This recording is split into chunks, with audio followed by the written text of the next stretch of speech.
Last অবজারভেশনে supreme court বলেছে যে কোনোভাবে কেউ দাগিয়ে এখানে বসতে না। এই প্রশ্নের আজকে আমি আলোচনাটা 14 তারিখের পরে করব।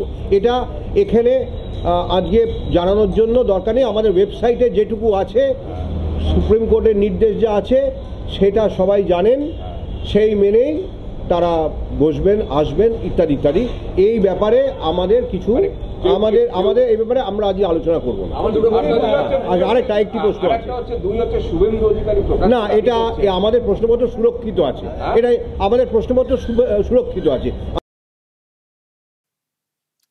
প্রশ্নপত্র সুরক্ষিত আছে সেটা বললেন এসএসসির যিনি চেয়ারম্যান, কিন্তু স্বচ্ছভাবে নিয়োগ প্রক্রিয়া হবে কিনা সেই বিষয়ে জোর গলাতে সেই অর্থে কিছু আজকের দিনে বলতে পারলেন না। বা যারা পরীক্ষাতে বসতে চলেছেন তাদের মধ্যে ফের দাগিরা কেউ অংশ নেবেন কিনা সেই বিষয়ে বিরাট কিছু সদুত্তর দেওয়া সেটা কিন্তু দেখতে পেলাম না। কিন্তু দর্শক, যারা আগামীকাল পরীক্ষাতে বসতে চলেছেন, যারা যোগ্য, তারা কি সবাই বসতে পারবেন? সবার কি সেই অবস্থা রয়েছে? এই যে যোগ্য হয়েও ফের নতুন করে পরীক্ষা দিয়ে চাকরিটা পেতে হবে অযোগ্যদেরকে মিশিয়ে দেওয়ার কারণে, কিন্তু যারা যোগ্য ঠিক মতো করে পরীক্ষাতে বসলে হয়তো তারা ফিরে পাবেন, কিন্তু ঠিক মতো করে বসতে পারছেন কি? তারা কি এই সময় ঠিক মতো করে পড়াশোনা করতে পারলেন? যদিও একটা টাফ, কিন্তু সেই 10 বছর আগে পরীক্ষা দেওয়া, যতই মেধাবী হন না কেন, ফের নতুন করে পড়ে পড়াশোনা করে পরীক্ষায় বসা এই কদিনের সিদ্ধান্তে, এটা কিন্তু সহজ না। কিন্তু পড়াশোনাটাও কি সবাই ঠিক মতো করে করতে পেরেছেন? আমি কেন এইসব কথা বলছি, আমি এই মুহূর্তে দর্শক একজনকে অনলাইনে নেব, যিনিও আগামীকাল পরীক্ষাতে বসতে চলেছেন, কিন্তু তার বাচ্চা হয়েছে কিছুদিন আগে, সম্ভবত আজকে 43-44 দিনের একটা ব্যাপার। ভাবুন, 44 দিন আগে বাচ্চা হয়েছে, তার মানে তার আগে কি অবস্থা গেছে, আর বাচ্চা হলে তারপরে কি অবস্থা যায়। কিন্তু তাকেও 44 দিনের বাচ্চাকে বাড়িতে রেখে এসে তাকেও পরীক্ষাতে বসতে হবে, কারণ ওই যে যোগ্যতার আবার নতুন করে বিচার করতে দিতে হবে, যোগ্যতার পরীক্ষা দিতে হবে। তো আমি দর্শক তাকে আমি অনলাইনে নেওয়ার চেষ্টা করছি। ম্যাডাম লিপিকা ধোলে, আপনাকে স্বাগত জানাই আরামবাগ টিভিতে আরো একবার। খবরটা তো খুব ভালো পেলাম। আপনাকে আমি আগে একবার ইন্টারভিউ করেছিলাম, যখন ওই খবরটা পেয়েছিলাম যে আপনি অন্তঃসত্ত্বা রয়েছেন, কি করে আপনি পরীক্ষাতে বসবেন, খুব দুশ্চিন্তায় ছিলেন, আইনে দ্বারস্থ হচ্ছিলেন। তো আজকে আমি হঠাৎ করে মনে পড়লো বলি আপনাকে ফোনটা করে একটু খবরটা নিলাম। বাচ্চা হয়েছে, পুত্র সন্তান হয়েছে, যে সন্তানই হোক না কেন, সন্তান হয়েছে। হ্যাঁ, এর জন্য তো কি বলবো, আমার খুব ভালো লাগছে। কিন্তু খারাপ লাগছে আর একটা দিক দিয়ে, যে আপনি এইরকম সদ্যজাত বাড়িতে মাত্র 44 দিন, যেটা আমি 44 দিন তো একদম 44 দিন তাকে বাড়িতে রেখে গিয়ে, বা তাকে রেখে কিভাবে পরীক্ষা দেবেন, কোথায় সেন্টার পড়েছে একটু বলুন তো, আর কি প্রিপারেশন, কতটা কি করতে পারলেন এই সময়? এটা কি চালু আছে? উত্তর হ্যাঁ দেবো না হ্যাঁ আপনাকে? হ্যাঁ বলুন, চালু আছে রেকর্ড। নমস্কার, আমি লিপিকা দোলে। আমি আগেও শফিকুলদার আরামবাগ টিভিতে ইন্টারভিউ করেছিলাম। আমি বলেছি যে আমি পোলবাদাতপুর ব্লকের গোস্বামী মালিপাড়া হাই স্কুলের একাদশ দ্বাদশ শ্রেণীর শিক্ষা বিজ্ঞানের টিচার। কিন্তু তখন আমি যখন ভিডিও করেছিলাম, তখন আমি 8 মাসের অন্তঃসত্ত্বা ছিলাম। তখন আমি কঠিন পরিস্থিতির মধ্যে ছিলাম, কারণ আমার শরীরটা ঠিক ছিল না, তার উপর মানসিক এবং শারীরিক দুরকমই আমার চিন্তা ছিল যে আমার আদৌ চাকরিটা থাকবে কিনা। তবু মনের দিক থেকে একটু আশা ছিল, হয়তো সুপ্রিম কোর্টের কোনো রকম রায় হয়তো আমাদের দিক থেকে ইতিবাচক দেবে, হয়তো আমি কোনো দিক থেকে হয়তো আমি চাকরি ফিরে পাবো, পেলেও পেতে পারি, এইরকম কোনো একটা আশা হয়তো মনে ছিল। নানা রকম আন্দোলন চলে যাওয়ার পরও, যখন এতদিন মিটে যাওয়ার পরও যখন কোনো রকম ফলাফল পেলাম না, তখন আজকে আমার বাচ্চা আজকে 44 দিন হলো। বুঝতেই পাচ্ছেন এখনকার শরীর অত্যন্ত খারাপ, তার উপর আবার বাচ্চা, 1 মিনিটও বাচ্চাকে ছেড়ে থাকা যায় না, সবসময় বাচ্চাকে নিয়ে ব্যস্ত থাকতে হয়। তখন তো আমি প্রিপারেশন নিতে পারিনি যে হয়তো পরীক্ষাটা হবে না, বা হলেও আমি হয়তো দেব না। এরকম একটা মনের মধ্যে আমার জেদ ছিল যে পরীক্ষা দেব না। কিন্তু শুধু নিজের জেদ তো বজায় রাখলে আমাকে চলবে না। আমি যখন পরিবেশে থাকি, সমাজে বাস করি, তখন আমার শুধু নিজের মতামতটাই তো চলবে না, আমাকে আমার পরিবারের কথা ভাবতে হবে, বা পরিবেশে আমি যে এত বছর আমি একজন টিচার, স্কুলে যে শিক্ষকতার কাজ করেছি, সেই সমাজ সবাই আমাকে শিক্ষক শিক্ষিকা বলে জানে। সেই অনুযায়ী আমাকে নিজের মান সম্মানটাও আমাকে বজায় রাখতে হবে, এবং চারিপাশের পরিবেশে যে নিজের যে একটা মান সম্মান আছে সেটাকে বজায় রাখার এবং নিজের মাথা উঁচু করে চলার জন্য আমার যে চিন্তা সেটাকে বজায় রাখার জন্য আজকে আমাকে এই পরীক্ষায় বসতে হচ্ছে। তাই আমি পরীক্ষার ফর্ম ফিল আপ আমাকে করতে হয়েছে। মানে মানে পরীক্ষাতে না বসলে সমাজে আপনি চিহ্নিত হয়ে যাবেন যে আপনিও তার মানে দাগী, মানে এ একটা অদ্ভুত জ্বালা। একদম একদম সমাজে তো ভালো মন্দ লোক মিলিয়েই তো একটা সমাজ আছে, শুধুমাত্র যে ভালো লোক আছে তাও তো নয়। অনেকেই চায় যে লোক যে এর ভালো হোক বা খারাপ হোক, এরম তো অনেক লোকই আছে যে এর খারাপ হোক এটা চায়। সেই রকম অনুযায়ী তো আমাকে চলতে হবে, কিছু করার নেই। তো পরিবারে আমার হাজবেন্ড, আমার বাবা এখনো জানে না, মা এরাই বললো যে তুই ফর্ম ফিল আপ কর, কিছু করার নেই, তোর ভাগ্যে এটা। তুই তো তোর স্বচ্ছতার সঙ্গে পরীক্ষা দিয়েছিলিস, তুই প্রিপারেশন নিয়ে পরীক্ষা দিয়ে তুই পেয়েছিস, কিন্তু এবারেও পরীক্ষা দিয়ে কিছু করার নেই। তুই তো পরিস্থিতিতে হয়তো পরীক্ষা, আমি সত্যি বলছি আমি প্রিপারেশন নিতে পারিনি, তখনও নিতে পারিনি, এখনো আমি নিতে পারছি না। কিন্তু আমি যতভাবে মনের দিক থেকে মানে অত্যন্ত মানে জোর করে আমি রাত্রিরে জাগার চেষ্টা করি, কিন্তু আমার বাচ্চা কিন্তু একদম সদ্যজাত আমার শিশু, কিন্তু আমি ওকে সারা দিন ওর পেছনে যেমন থাকতে হয়, আমার শিশু রাতে ঘুমায় না, সারা রাত আমাকে জেগে থাকতে হয়। আর সারা দিন এরকম রাত জেগে আমি সারাদিন আর কিছুতেই আমি পড়াশোনা করতে পারি না। জানি আমি সারাদিন আমার শিশুকে বাচ্চাদের নিয়ে ব্যস্ত বাচ্চাদের থাকতে হ্যাঁ হয় আমার শিশু। বাচ্চাদের এটা খুব একটা দেখি তাই আমি রাতে। হ্যাঁ, মানে কঠিন পরিস্থিতি তখনও ছিল, এখনো চলছে আমার কঠিন পরিস্থিতি। তাই হয়তো আমাকে বিনা প্রিপারেশনেই কোনো রকম আমি যা পড়িয়েছি বা আমার যা মেধার মধ্যে যেটুকু আমার স্মৃতিতে আছে সেই অনুযায়ী আমাকে পরীক্ষায় বসতে হবে এবং পরীক্ষা দিতে হবে। হয়তো আমার মনের দিক থেকে জোর আছে যে আমি যথেষ্ট ভাবে আমি পরীক্ষার প্রিপারেশন, আমি কিন্তু পরীক্ষার দিয়ে চাকরি পাওয়ার পরও কিন্তু আমার মধ্যে একটা স্বভাব আছে যে আমার যদি অবসর সময় থাকে আমি একটু আমার সাবজেক্ট নিয়ে আমি পড়তে ভালোবাসি, সেই বা আমার টিউশনি হয়তো করতাম, সেই অনুযায়ী আমার হয়তো কিছুটা চর্চা আছে বা আমার অনেক বিষয় আমার হয়তো জানা আছে। সেই হিসেবে হয়তো আমার মনের মাঝে মাঝে বাড়িতে কেউ বললে আমার মনের দিক থেকে জোর হয় যে হ্যাঁ আমি পরীক্ষায় পারবো, আমি পরীক্ষা লিখতে পারবো। কিন্তু আমার যে আগের বারে যেভাবে আমার চাকরি চলে গেল যে দুর্নীতির কারণে, এবারেও যদি আমি যদি সততার সাথে পরীক্ষা দিয়েও আসি, আমার যে চাকরি আমি যে পাবো সেই নিয়ে তো আমার আরো অনিশ্চয়তা আছে এবং সেই নিয়ে আমার দুশ্চিন্তাও আছে যে আমি যে পরীক্ষা দেব এবং সততার সাথে পরীক্ষা দিয়ে আসার পরও যে আমি যে পরীক্ষাটা আমার চাকরিটা বজায় রাখতে পারবো কিনা সেটা নিয়ে আমার অনেক নিশ্চয়তা আছে, অনেক অনিশ্চয়তা আছে। আশা আপনার তো করেছিলাম যে সুপ্রিম কোর্টের মাধ্যমে হয়তো আমাদের চাকরি ফিরে পাবো, কিন্তু সেটা তো আর হলো না। এবং আলাদা লয়ার নিয়েও যে প্রেগনেন্সির একটা ব্যাপার নিয়েও একটা লড়েছিলাম, কিন্তু সেটাতেও কোনো মতামত বা সুরাহা পাইনি।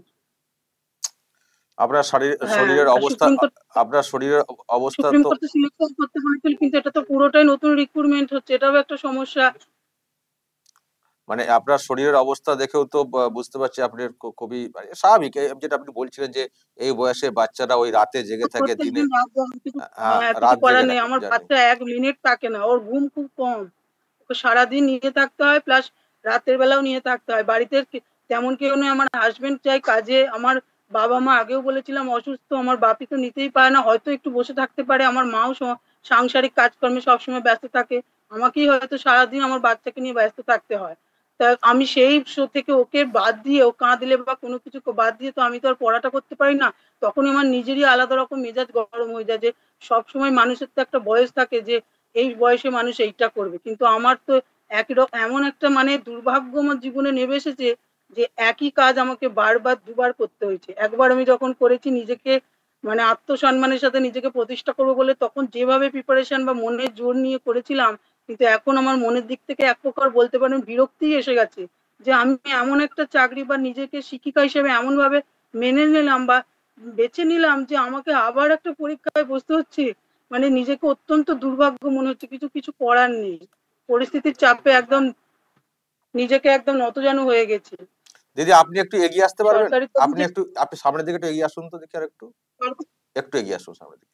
সরকারি চাকরি যে মানুষের এভাবে গেলে এভাবে পেয়েও যে চলে যায়, আমি বিশ্বাস করবেন না দাদা, আপনাকে অত্যন্ত এর সাথে বলছি, হয়তো আমার এই পরিস্থিতির মধ্যে আমার হাসা বা কিছু করা উচিত নয়, কিন্তু আমার মনের দিক থেকে আমার এমন হয়ে গেছে, আমার মনে হচ্ছে চাকরি পাবো কি আমি জানি না, কিন্তু আমার মনে হচ্ছে যে আমি সত্যি খুব ভুল কাজ করেছি রাজ্য সরকার এখানে চাকরি করে। আমি এই স্কুল টিচারের পদে চাকরি পাওয়ার পরেও আমি অন্য কোনো পরীক্ষার জন্য প্রিপারেশনও নিচ্ছিলাম, কিন্তু আমার মা বলছে তুই তো একটা কিছু পেয়েছিস, যা হোক করেছিস, তোকে আর কিছু করতে হবে না। সত্যি দাদা অত্যন্ত কষ্ট করে আমি এই চাকরিটা পেয়েছিলাম, পরিবারের মুখে হাসি ফোটাতে পেরেছিলাম, কিন্তু যখন এই 8 বছর পর আমার চাকরি চলে গেল না, সত্যি আমার নিজের একদম কি বলবো আপনাকে, আমার আমি পায়ের আমি তলার আর মাটি আর আপনার নেই। আমি নিজের আমি তো ফিল সব দিক আমি হারিয়ে আমি ফিল করছি, আপনার সব ব্যাখ্যা না দিলেও আমরা বুঝতে পারি। আমি জানতে চাই যে আগামীকাল আপনার কত ঘন্টা আমার সেন্টারে, মনের দিক থেকে আমি এত ভেঙে পড়েছি। আগামীকাল আপনাকে কত ঘন্টা সেন্টারে থাকতে হবে? দাদা আমার তো 11-12 এর এডুকেশন পরীক্ষা, আমার আগামীকাল পরীক্ষা নবম দশমের নেই, আমার সাবজেক্ট শুধুমাত্র 11-12, তাই আমি 14 তারিখ পরীক্ষায় বসবো। আচ্ছা, 14 থেকে বসবেন, ওকে। তো আমি সেখানে 14 তারিখ পরীক্ষায় কতক্ষণ বসবো। কতক্ষণ পরীক্ষা দিতে আমার হবে? তো এখন থেকে আমার মনে একটা সংশয় হচ্ছে, আমি বাচ্চাকে ছেড়ে কি করে যাব। খাওয়ানো আছে বাচ্চার, আমাকে তো আমার স্কুলে যেখানে চেয়ে পড়েছে সেখানে তো আমাকে 10টার মধ্যে সেখানে পৌঁছাতে হবে। তারপরে হয়তো আমাদের 12টা থেকে 1:30 পর্যন্ত টাইম, সেখানে পরীক্ষা সেন্টার থেকে বেরোবো, আমার আসতে মোটামুটি বাড়ি আসতে তো 3টে সাড়ে 3টে হবে। এই যে এতখানি গ্যাপ, আর বাচ্চা না খেয়ে কি করে থাকবে। খুব টাফ, খুব বাজে একটা ব্যাপার, এমন একটা পরিস্থিতি হয়ে গেল। শুধুমাত্র ওই যে আপনি বললেন না যে না পরীক্ষা দিলেও মানুষ আবার অন্যরকম ভাববেন, এক এক বিরাট জাতাকল আর কি বিষয়টা। তারপরে চাকরি আদৌ হবে কিনা, চাকরি হলে চাকরি সেইটাই। থাকবে কিনা, এই তো এক সমস্যা। কারণ সুপ্রিম কোর্ট বলেছে আবার যদি কেউ একজন দাগি ধরা পড়েন তাহলে ফের এনকোয়ারি হবে। তো এই একটা সত্যি বিরক্তি, যে কোনো মানুষের একটা বিরক্তি আসবে যে এতবার এই অবস্থায় থেকে। আর বলছি সুপ্রিম কোর্ট হয়তো জানেও না, যে বলেছে আমাদের তো করেছিল ফ্রেশ ফ্রেশ সিলেকশন করতে, এটা নতুন পুরো রিক্রুটমেন্ট হচ্ছে। সেইটাই ভাবছি যে কি অবস্থা, মানে কি পরিস্থিতির মধ্যে চলছে। শুনতে পাচ্ছেন আমার বাচ্চা কাঁদছে, ও বাচ্চা একদমই থাকে না, মানে ও উঠলেই ওকে মানে সাথে সাথে নিতে হবে বা ওকে সাথে সাথে খাওয়াতে হবে। তো বাচ্চাকে কি কার কাজে দেখানো যাবে? রেখে যাবেন তাহলে পরীক্ষার দিনে, কি ঠিক করেছেন? বা কি ঠিক করেছি মানে কি বলবো দাদা, আমি এই নিয়ে অনেক দুশ্চিন্তায় আছি। কি করবো আমি নিজে বুঝতে পারছি না। এখন আমি দেখতে পাচ্ছি ঘোড়াকে যেমন চাবুক মেরে, যেমন মানে রাস্তায় ও যদি মানে নিজের স্বেচ্ছায় না যেতে চাইলে যেমন চাবুক মেরে তাকে নিয়ে যেতে হয়, আমার মনে হচ্ছে আমার সেই পরিস্থিতি মনে হচ্ছে সেই রকম দাঁড়িয়েছে। আমি যেতে চাইছি না কিন্তু আমার পরিস্থিতি আমাকে নিয়ে যেতে চাইছে। আমার বাচ্চাকে রেখে বুঝতেই পারছেন একটা মানে মায়ার বন্ধন আমি জড়িয়ে গেছি। তখন আমি যেমন ছিলাম এখন তো সেটা নেই। আমি হয়তো পরীক্ষায় বসবো কিন্তু আমার মন থাকবে আমার বাচ্চার প্রতি, যে সে কি করছে। ওকে দিদি, অসংখ্য ধন্যবাদ সরাসরি থাকার জন্য, অনেক কিছু জানলাম। তাও শুভেচ্ছা রইলো যদি আবারও সুযোগটা পান চাকরির। দেখা যাক কি হয়, ভালো থাকবেন। দর্শক, শুনলেন এই হচ্ছে অবস্থা, যে সদ্যজাত তার সত্ত্বেও পরীক্ষাতে বসতে হবে, কারণ কিছু করার নেই। পরীক্ষা তো আর আলাদা করে ব্যবস্থা করা হচ্ছে না যারা এরকম অবস্থায় রয়েছেন তাদের জন্য। তো সেজন্য পরীক্ষাতে বসতে হবে। লিপিকা ধোলে শিক্ষিকা ছিলেন, তাকেও পরীক্ষায় বসতে হবে। দেখা যাক। কিন্তু শুনলেন আপনারা কি অবস্থায় তিনি প্রিপারেশন নিতে পেরেছেন, খুব বেশি নিতে পেরেছেন বলে তো আমারও মনে হচ্ছে না। কিন্তু ওই যে পরীক্ষায় না বসলে আবার লোকে বলবেন দাগি, সে এক জ্বালা। কিন্তু দর্শক, আমি একটা কথা বলতে চাই আজকে, আমারও কোথাও মনে হয় না যে যেভাবে বিষয়টা এগোচ্ছে এর বাইরে একটু অন্যভাবে এগোলে মনে হয় বেটার হতো, তাহলে আরো বেশি স্বচ্ছ ব্যাপারটা হতো। ধরুন দাগিদেরকে বাদ দিয়ে দেওয়া হয়েছে, তো কিন্তু বাকি যাদেরকে পরীক্ষায় বসতে বলা হচ্ছে দাগি হিসেবে চিহ্নিত করা যায়নি, তার মানে ওদের মধ্যেও দাগি থাকতে পারে, এটা তো ব্যাপার। কিন্তু এই যে পরীক্ষার ব্যবস্থা করা হয়েছে, সেখানে রাজ্য সরকার যেভাবে নিয়োগের রুলটা ফ্রেম করেছে, সেখানে কিন্তু ওই ওদের মধ্যে দাগিরা যারা আছেন তারাও চাকরি পেয়ে যাবেন সহজে, কারণ হাতে 30 নম্বর রেখে দিয়েছে না। আর ওরা তো ভালো করে জানে না, যদি মানে চিহ্নিত হননি এরকম লোককেও পরীক্ষাতে বসার সুযোগ করে দেওয়া যায়, তো তাদেরকে কিভাবে কন্টিনিউ করা যায়, নিশ্চয়ই একটা আলাদা ব্যবস্থাপনা থাকবে। আর তাছাড়া আমি বলেছিলাম যে 30 নম্বর যেহেতু সরকার হাতে রেখে দিয়েছে, ওই লিখিত 60 নম্বর পরীক্ষার মধ্যে 45 পেলেও তারা চাকরি পেয়ে যাবেন, চাকরি পেয়ে যাবেন। তার মানে যারা দাগি হিসেবে ঢুকেছিলেন কিন্তু চিহ্নিত হলেন না, চিহ্নিত করা যায়নি, তারাও কিন্তু নতুন পরীক্ষার মাধ্যমে চাকরি পেয়ে যাবেন। তাহলে সেটা কি দাঁড়াবে? সেটা কি তাহলে ঠিক দাঁড়ালো? যদি দাগি হিসেবে যারা চিহ্নিত হয়ে গেছেন তারা যদি বাদ থাকতে পারেন, তারা যদি পরীক্ষাতে বসতে না পারেন, এরা চিহ্নিত হয়নি বলে ওদের মধ্যে বা হননি বলে তারা পরীক্ষাতে সুযোগ পেলেন, তাহলে যারা চিহ্নিত হলেন তাদের কি দোষ? চিহ্নিত হয়ে গেলাম বলে পরীক্ষায় বসতে পেলাম না, আর ওদেরকে চিহ্নিত করা যায়নি বলে সরকার পক্ষ সব তথ্য লোপাট করে দিয়েছে বলে ওখানে দাগিরা পরীক্ষাতে বসে চাকরি পেয়ে গেলেন, ফলে এটা তো ঠিক বিচার হলো না। এটা নিয়ে দর্শক প্রশ্ন উঠবেই। তো সেই জন্য আমার যেটা কোথাও মনে হয়েছিল যে এই সব না করে যদি এইভাবে হতো যে দাগিদের যেমন চিহ্নিত করা গেছে তাদের চাকরি বাতিল, বাকি যারা তাদেরকে চাকরিতে কন্টিনিউ রাখা হোক, কিন্তু তদন্ত শেষ করা চলবে না, তদন্ত ওখানেও কন্টিনিউ হোক। আরো অন্যান্য পারিপার্শ্বিক ব্যাপার স্যাপার দেখে যদি তাদের মধ্যেও কাউকে চিহ্নিত করা যায়, তাদের চাকরিটা পরবর্তী ধাপে বাতিল করা হবে। তাহলে যেটা হতো, যারা যোগ্য তারা একজনও কিন্তু মানে বাদ পড়তেন না, তাদের চাকরি কন্টিনিউ থাকতো। দাগিদেরকে বেছে বেছে বেছে বেছে যতটা বাঁচা যায় সেটা মানে করা যেত। তাতে যেটা হতো, এই যে দাগি চিহ্নিত যারা হয়ে গেছে বা গেছেন তাদের তো বাতিল হলোই, কিন্তু বাকিদের মধ্যে অ্যাটলিস্ট যারা যোগ্য তারা কেউ বাদ পড়তেন না, যোগ্যরা থাকতেন, আর দাগিরাও হয়তো মিশে মিশে থাকতেন, সেটা এখনো মিশে থাকবেন, সেটা এখনো মিশে থাকবেন। কারণ ওই যে এমন রুল ফ্রেম করেছে, 30 নম্বর হাতে রেখে দিয়েছে ইন্টারভিউ, ডেমনস্ট্রেশন ইত্যাদিতে, ও দাগি হলেও 45-60-এর মধ্যে। এখন যদিও এসএসসি চেয়ারম্যান বললেন প্রশ্নপত্র সব সুরক্ষিত আছে, কিন্তু প্রশ্ন তো অনেক তৈরি হয়ে গেছে, যে লিক টিক, ওই যে শুভেন্দুর কথা বলা হলো না। তো যাই হোক, 60-এর মধ্যে 45 পেলেও তো তারা চাকরি পেয়ে যাবে না, 40 পেলেও তারা চাকরি পেয়ে যাবে, এমন রুল ফ্রেম করে রেখে দিয়েছে। আসলে এটাই ছিল তো উদ্দেশ্য, না যে এই রুল করলে সমস্ত দাগি যাতে চাকরিটা পেয়ে যান, সেই জন্য সবাইকে পরীক্ষাতে বসার সুযোগ করে দেওয়া হয়েছিল লুকিয়ে লুকিয়ে। তো সেটা এখন শেষ পর্যন্ত সুপ্রিম কোর্টের এতে বাতিল হয়েছে। কিন্তু যারা মিশে রয়েছেন, যারা পরীক্ষাতে বসবেন আগামী কাল থেকে, দাগি হয়েও তারাও অনেকে চাকরিটা পেয়ে যাবেন। ফলে এই প্রসেসে যতটা স্বচ্ছভাবে ব্যাপারটা হচ্ছে, যদি দাগিদের বাতিল রেখে বাকিদেরকে কন্টিনিউ রেখে বরং তদন্ত প্রক্রিয়া কন্টিনিউ করা যেত, তাহলে আমার মনে হয় বেটার হতো। তবে আমি এত কথা বলতাম না যদি সত্যি রাজ্য সরকার ওই নতুন করে পরীক্ষা সিলেকশন প্রসেসে স্বচ্ছতা মেনটেন করে করতো। স্বচ্ছতা বলতে কি, মানে আগের নিয়মে ইত্যাদিতে করতো। কারণ এই 30 নম্বর হাতে রাখাটা না, এখানেই সন্দেহটা তৈরি করে যে তাদের অ্যাকচুয়ালি সদিচ্ছাটা কি, যোগ্যদেরকে বাঁচানো নাকি অযোগ্যদেরকে যে কোনো মূল্যে চাকরিতে কন্টিনিউ করতে হবে, সেটা। আমি এই জন্যই কথাটা বলছিলাম। যাই হোক দর্শক, আপনাদের যদি এই নিয়ে কিছু মতামত থাকে অবশ্যই বলবেন, নজর রাখবেন আরামবাগ।